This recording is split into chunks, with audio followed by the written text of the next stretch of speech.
I'm Kento Bento.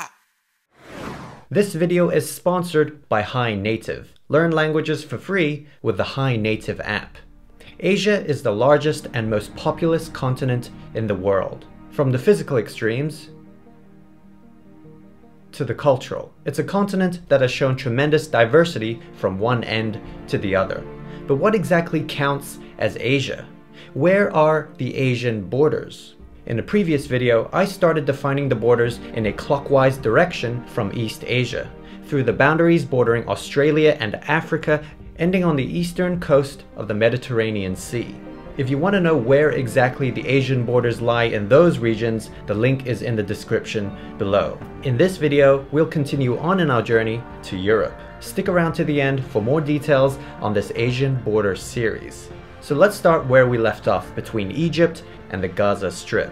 With Asia being so large and diverse, the continental division can often have more to do with human geography than physical geography. And there's no better example of this than the controversial Asia-Europe border. Now, continents are large, continuous, discrete masses of land ideally separated by expanses of water. So we can see how all of this is within Asia. Palestine, Israel, Lebanon, Syria, and Turkey. Actually, I'll get into Turkey in just a minute. Keep your eye on this red borderline, as everything contained within will be considered part of Asia, and everything outside belongs to a different continent. Okay, but what about the island country of Cyprus? Since most major islands by convention are associated with a continent, Cyprus is usually placed in Asia.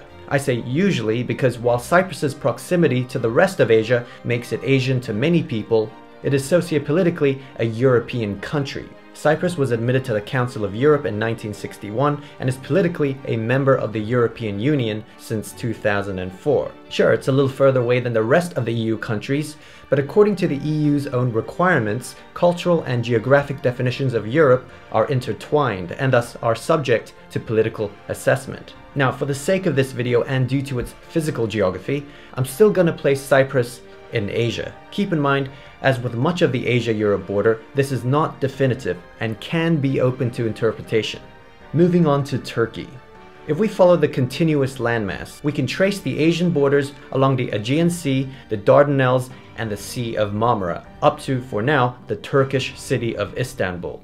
We know Greece and Bulgaria are part of Europe, so the continental division should be somewhere here, which would put at least most of Turkey in Asia. As for these islands, it's a lot easier to place the divide along country lines. Most of these are Greek. But of course, just like for Indonesia, it's debatable. If we take into account a combination of factors, including mainland distance, island clusters, and just having more of a continental consistency with other archipelagos, you'll see that quite a few Greek islands can be claimed by Asia, including Chios, Samos, and Rhodes. This is where I'll draw the maritime border, which would technically make Greece a transcontinental country.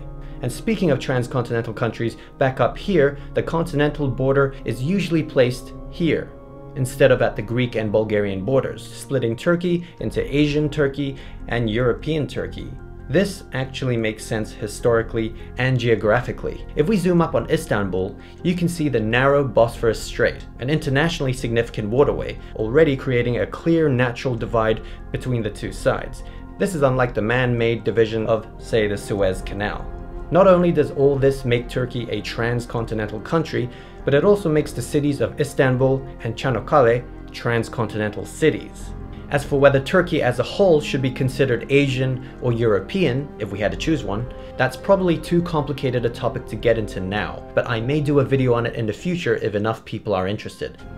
Now, this is where things get even more complicated. Since there is no significant geographical separation between Asia and Europe from the point of the Black Sea onwards, the border becomes largely an arbitrary, historical, and cultural construct. And this is a big part of why many people feel Asia and Europe should never have been considered different continents to start with. But let's try to answer this anyway. Where should the borders be? If we go with the most long-standing traditional border convention, I'm talking historically throughout the ages, since the time of Strabo and Ptolemy, you have this route. Continuing along the coast of the Black Sea and through the Kerch Strait, you find the Sea of Azov. We're now in Russia. You follow the Don River and Volga River to the Samara Bend, move across the highland ridges of which I cannot pronounce, then finally follow the peaks or crest of the Ural Mountains all the way to the Arctic Ocean. Here, Russia is split into Asian Russia and European Russia. Now, maybe you feel that the boundary should be defined more along large bodies of water, such as the Black Sea and Caspian Sea. And since the Kumamanich Depression is a valley that once upon a time connected the two into an even larger body of water, perhaps we should instead have the border move through the Kumamanich Depression along the Caspian coast, and from there, the next best option might just be following the Ural River up to the Ural Mountains, then once again reaching the Arctic Ocean. This time, both Russia and Kazakhstan are split up. Okay, 2 choices so far, but we do have a third. We see that the Ural Mountains divide is the only natural feature that isn't much disputed, and for good reason. So in keeping with mountainous divides, maybe here the peaks of the Greater Caucasus Mountains is the way to go, instead of the Kumamanich Depression. And you could also argue that just like the Urals, it's the most prominent natural feature in the region.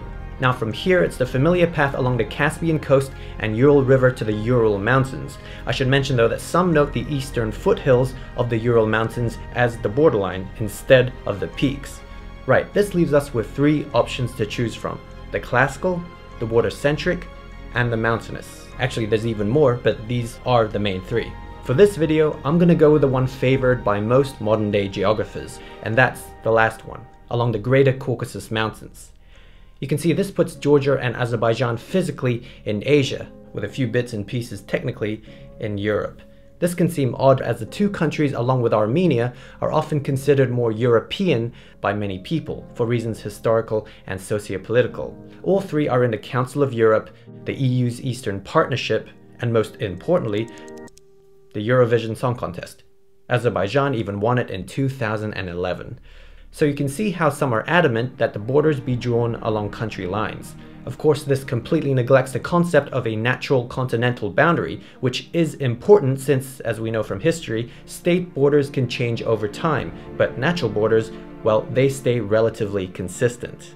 Moving along to Kazakhstan, the provinces of Atirau and West Kazakhstan extend on both sides of the border, making it clearly transcontinental. But still, Kazakhstan is mostly associated with Asia due to the cultural and geographic similarities to other Central Asian countries. If we zoom up over here to the Ural River Bridge in the city of Orenburg, Russia, you'll actually find that on one side of the river it is labeled and marked Europe, while on the other side, it's Asia. Now, I'm not going to get into whether Russia is considered Asian or European for reasons similar to Turkey, but it is clear that physically there's a greater part of it lying in Asia. So let's continue the borders over in this North Asian region.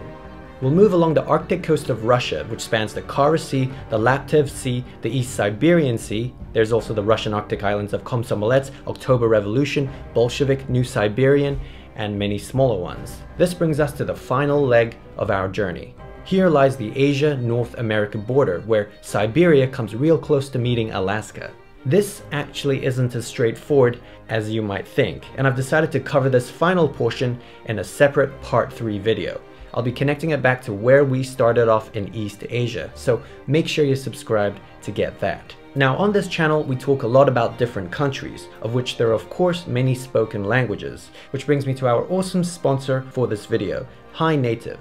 If you're trying to learn a new language, you'll find this super useful. It's a free language learning app where you can get help with over 110 different languages from across the world. It's really a great app as you can actually communicate with native speakers of the language. Nina over here can't stop using it. She's trying to learn Japanese for our trip to Japan next week. Nihongo. This is how it works. You create a profile, you choose your native language and any others you may have proficiency in, then you choose which language you want to learn. From there, you can either get help from natives of that language, or you can help others with learning your language. You can ask for translations, phrase meanings, grammar, questions about local culture, really anything you want. And this is all made easier with ready set question templates that you can use. Okay, get this, you can even record your voice and ask if your pronunciation is good or not so good. And the native community can give you real-time feedback. For example, all right, so what do you like eating? Apples. Okay, so apples, I thought you'd say that, so why don't you say this line? Alright, I'm gonna try. 私はリンゴを食べたい。私はリンゴを食べたい。Sound good. Then post. So they can rate your pronunciation and give you pointers if needed. Oh, 4 people have responded. Yeah, already. Oh, I'm Japanese. No, you're not Japanese. I'm officially. No, these people are being generous to you. I would have given you the second one. What? A little unnatural. You can download Hi Native on iOS or Android or even use it on any web browser. Keep in mind, you can sign up for this with your email, Twitter, or Facebook account. A premium version is available if you're keen on those extra features. And if you haven't already seen the first Asian Borders video, well, you can click on top to watch that. Otherwise, click the one below if you prefer something else. I hope you enjoyed this topic, and if you have any questions or thoughts about anything that I've mentioned, let us know down below. Thanks for watching, hit that like button, and stay tuned for more interesting Asian-y videos.